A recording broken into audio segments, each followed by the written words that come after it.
Welcome, ladies and gentlemen, and thank you very much for your continued support. I get the energy and the motivation to do this because of all of us. I want to give special salutation to three of our subscribers here: Apostle Paul Richard, Millie Adiambo, and Mike Jones.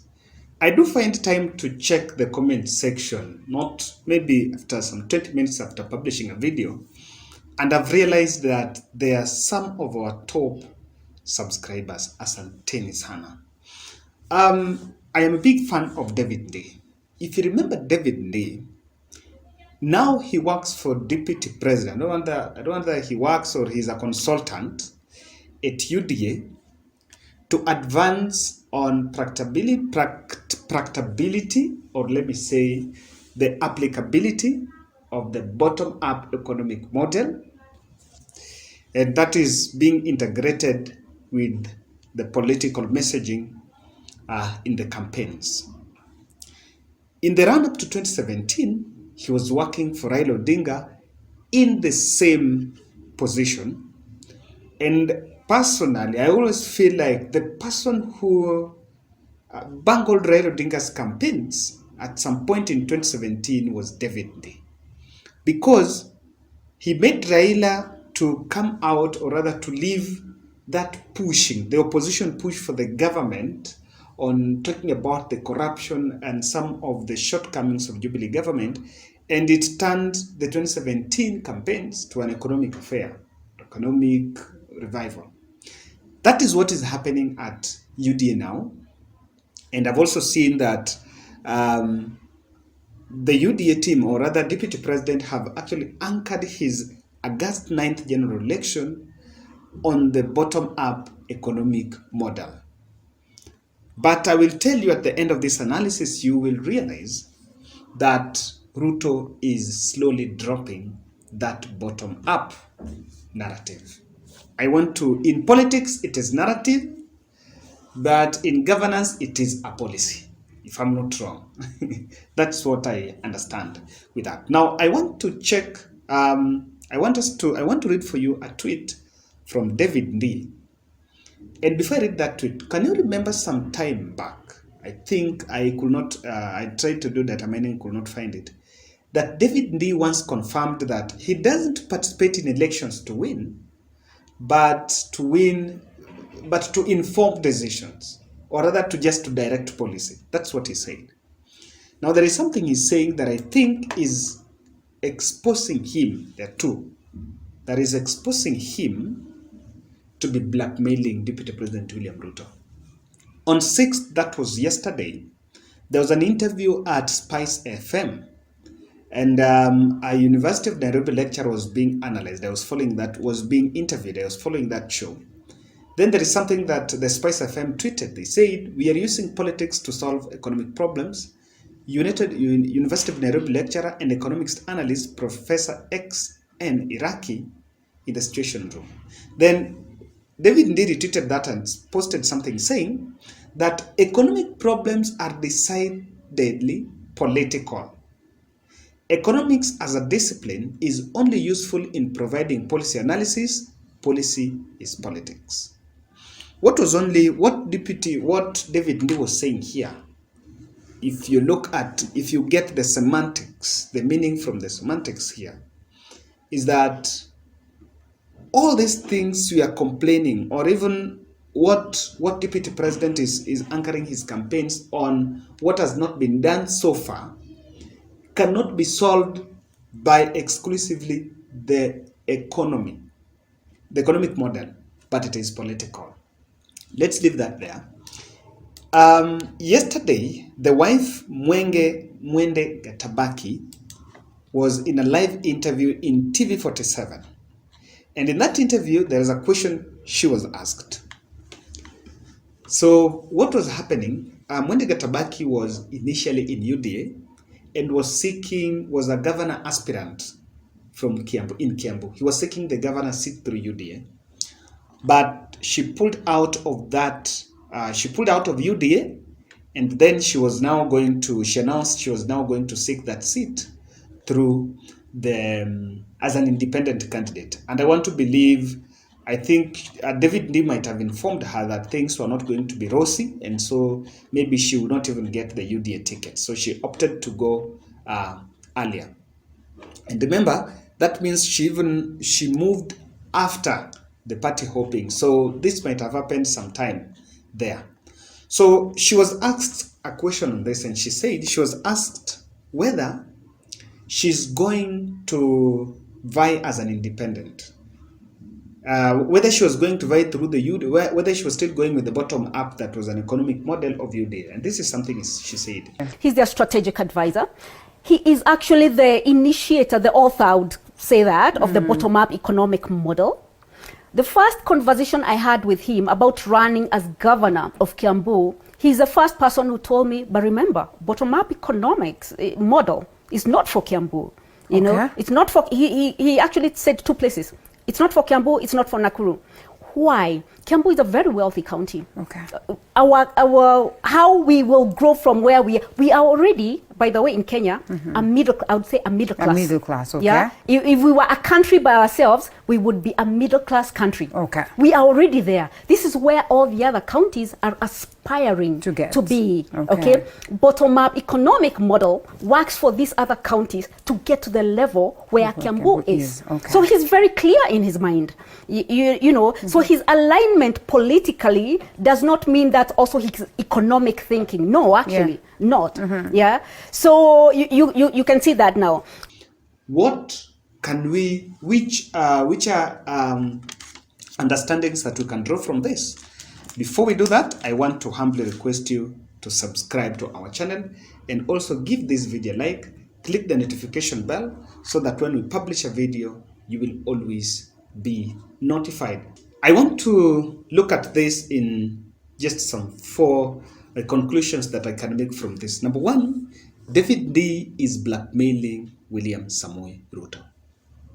And what this means is that economic model, because he's the person who is in charge and currently they're working together with Eliud Owalo. And if he can convince the wife that it doesn't work in Nakuru and Kiambu, because according to the understanding, what they are saying, what the wife said, if you listen to that clip, is that the model is pegged on the counties that are poor, in short. So the wife is saying that Kiambu, Nakuru are counties that have grow. So all these other counties are struggling to be at the same par. Then my question is this: how about Nairobi? How about Mombasa? How about Nyeri? How about Narok? Look at them. So this simply means it is just an analogy to show what exactly David Ndii posits in terms of that economic model. It is not applicable. In fact, I can say without fear of contradiction that I support the economists who argue that the bottom-up economic model may not fit in the Kenyan context. One day I will analyze about this. In fact, I'll look for an economist to help us break it down. Now, number two, I think the bottom-up economic model was only meant, according to what we can, the conclusions we can make from this, was only meant or was only targeting the poor areas to hoodwink them to support William Ruto. That ties back that everything is not about economics, it's about politics.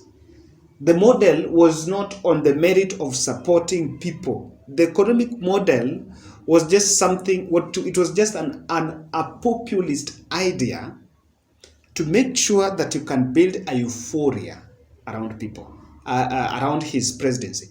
Then, what that means that it was designed for, if it can't work in Kiambu and in Nakuru, I think Kisumu is there, Kiambu, let's put Nairobi, let's put Mombasa. So let's put Eldoret there. So which other towns are we targeting? Or which other counties are we targeting? It means we are targeting the upcountry. Then it was targeting the villages of central Kenya. And by the way, to say the truth, the hustler nation is deep in central Kenya than even in Rift Valley, to say the truth. Where all that hula baloo about Hustler Nation is concentrated is Central Kenya, not even Rift Valley. And it was put there to be very catchy because Ruto knew that for the gamer, it's about the business, it's about the money. So when you have an idea that revolves around money, you will actually build them, you will actually put them in that one pipe. It's called a pipeline thinking, where you think in one direction, that your thinking cannot be subjected to scrutiny. Number three, what is also happening here is, I think there is a mistrust in the UDA nominations. Because David Ndii might have told the wife what is happening at UDA, or maybe tried to ask Deputy President, maybe became so bold with Deputy President, what is the fate? And it means things had been planned. And it had been planned very well who was going to be the candidate. And so, because Mwende was supposed to be subjected to the nomination with the rest of the aspirants, but she's never been, she was not really, really strong to make sure that she goes with them. So she's willing to face off with Omatangi, Moses Kuria, and Nyoro. And by the way, Ruto is trying to convince Kabogo to step down. It means that whatever is happening now is something that had been planned. Lastly, I think Ruto is changing the strategy of that economic model slogan. In fact, that bottom-up idea, it is not in its making really, they're looking at it honestly, pushing the economic agenda. What it is just a slogan. But then they've realized it's no longer selling.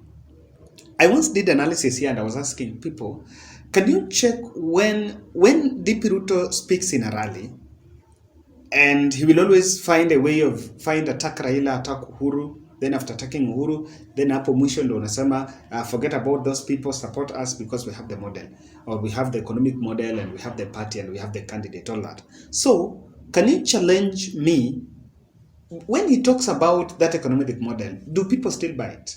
People don't buy it. They have realized that that thing is not selling.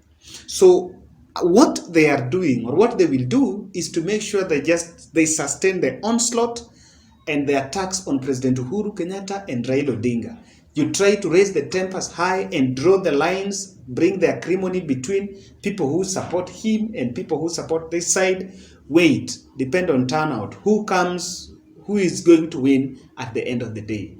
But that issue of the economic model, it's no longer tenable. I want to say, if you're keen, do you know at Jubilee, at UDA NDC, there are supposed to be this economic blueprint that was supposed to be launched, which the country was supposed to be signed from different counties. That never happened.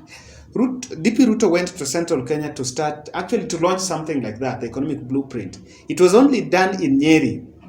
After that, it went. And that process of, customizing the blueprint to the counties, I want to believe there is nothing like that happening. There is nothing like that happening. What is happening now is preparation for nominations. After that, name the running mate, let's go and campaign. So what I believe is also exposing here that Ruto is changing. And Mwende is just picking what is now even David Ndii have confirmed to the rest of the team that the best way to win this election is not to stick with this bottom-up thing. Just make sure you attack the president, attack Raila, demonize these fellas. Make sure you tell people you're the new energy, you're the new person, then you see if Kenyans can buy your concept. Ladies and gentlemen, that's my analysis. I don't know what you think, but I think in this, David Ndii was really caught red-handed, blackmailing DP Ruto.